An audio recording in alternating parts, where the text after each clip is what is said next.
Es domāju, ka mēs kopumā esam izcila nācija. Faktiski, ja skatās daudzos virzienos par to skaitu un par to visu pārējo, mēs spējam tiešām ar patiesībā nelielu cilvēku skaitu uzrādīt daudzos virzienos liels spējas. Bet kas pietrūkst,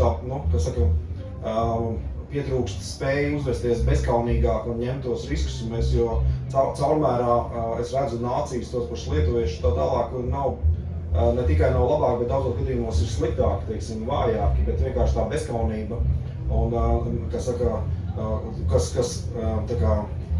varbūt sublimējās tādā vai koncentrējās tādā teicienā, kas latviešiem ir, ko mēs krieviešiem pārāk lielu uzmanību, ka 7 reizes nomēra, 1 reizi nogriezt. Lietuvieši 1 reizi nomēra un izlaiž beta versiju Latvijā. Ja? Mēs turpinām mērīt, un tikmēr, kamēr tas vilciens ir aizgājis sen jau. Ja? Beidzam mērīt, un,